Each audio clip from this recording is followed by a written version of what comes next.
ನಮಸ್ಕಾರ ಸ್ನೇಹಿತರೆ, ಎಲ್ಲರಿಗೂ ಆರ್ ನ್ಯೂಸ್ಗೆ ಸ್ವಾಗತ ಸುಸ್ವಾಗತ. ಇವತ್ತಿನ ಬೆಳಗಿನ ಪತ್ರಿಕೆಯಲ್ಲಿ ಗಮನಿಸಿದಾಗ ಆಳಂದ ತಾಲೂಕಿನ ರಾಜಕೀಯ ವಿಷಯದಲ್ಲಿ ಬಹಳಷ್ಟು ಬೆಳವಣಿಗೆಗಳು ನಡೆದಿದ್ದು, ಮಾಜಿ ಶಾಸಕ ಸುಭಾಷ್ ಗುತ್ತೇದಾರ್ ಅವರು ಪತ್ರಿಕಾಗೋಷ್ಠಿ ನಡೆಸಿ ಆಳಂದ ತಾಲೂಕಿನಲ್ಲಿ ನಡೆದಂಥ ಭ್ರಷ್ಟಾಚಾರಗಳ ಬಗ್ಗೆ ಎಳೆಗಾಗಿ ಬಿಚ್ಚಿಟ್ಟಿದ್ದರು.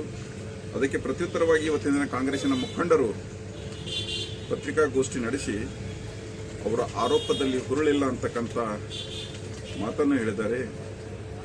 ಅಸೂಯೆಯಿಂದ ಮಾಜಿ ಶಾಸಕ ಸುಖಾಸುಮ್ಮನೆ ಬಹಿರಂಗ ಚರ್ಚೆಗೆ ಆಹ್ವಾನ ಮಾಡಿದ್ದಾರೆ.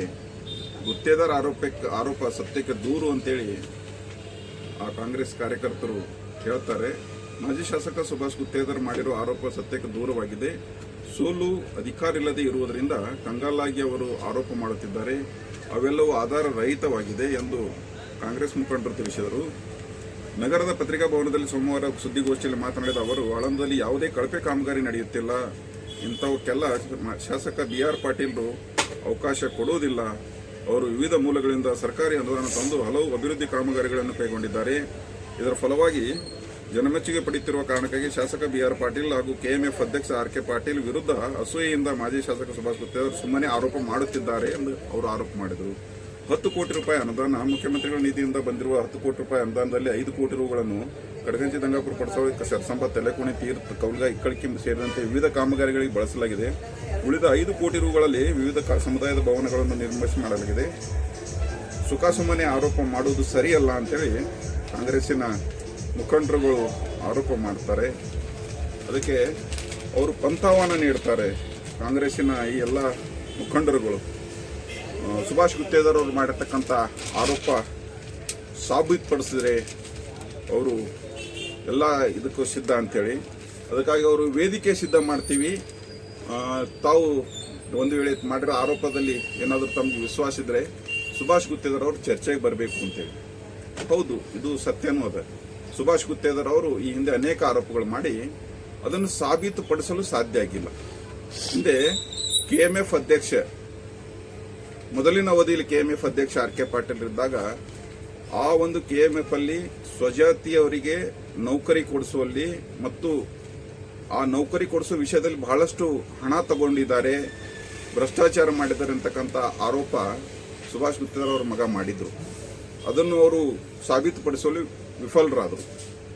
ಮುಂದೆ ಇವರು BR ಪಾಟೀಲ್ರು ಶಾಸಕರಾಗಿ ಆರಿಸಿ ಬಂದ ಮೇಲೆ ಹಿಂದಿನ ಶಾಸಕರ ಅನುದಾನದಲ್ಲಿ ಇರತಕ್ಕಂಥ ಎಲ್ಲ ಹಣವನ್ನು ಎತ್ತಿ ಬೇರೆ ಕೆಲಸಕ್ಕೆ ಇಟ್ಟು ಆ ಹಣ ಎಲ್ಲ ಲೂಟಿ ಮಾಡಿದ್ರು ಅಂತಕ್ಕಂಥ ಆರೋಪ ಮಾಡಿದ್ರು.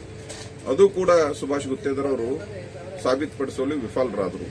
ಹೀಗೆ ಅನೇಕ ಆರೋಪಗಳು ಮಾಡುತ್ತಲೇ ಬರ್ತಾರೆ ಸುಭಾಷ್ ಗುತ್ತೇದಾರ್. ಆ ಆರೋಪಗಳು ಮಾಡೋದು ಬಹಳ ದೊಡ್ಡ ಕೆಲಸ ಅಲ್ಲ, ಆ ಆರೋಪಗಳು ಸಿದ್ಧ ಮಾಡುವುದು ಅಷ್ಟೇ ದೊಡ್ಡ ಕೆಲಸ. ಈ ಹಿಂದೆ ಉದ್ಯೋಗ ಖಾತ್ರಿ ಕಾಮಗಾರಿಗಳಲ್ಲಿ ತಾಲೂಕಿನಲ್ಲಿ ಎಲ್ಲ ಉದ್ಯೋಗ ಖಾತ್ರಿ ಜನರ ಅಕೌಂಟಿಗೆ ಹೋಗಬೇಕಾದಂತ ಹಣ ಸುಮಾರು 8 ಕೋಟಿ ರೂಪಾಯಿ ಒಬ್ಬನೇ ಕಾಂಟ್ರಾಕ್ಟರ್ ಅಕೌಂಟಿಗೆ ಹೋಗಿದೆ ಅಂತೇಳಿ ಸುಭಾಷ್ ಗುತ್ತೇದಾರ್ ಅವರು ಆರೋಪ ಮಾಡಿದ್ರು.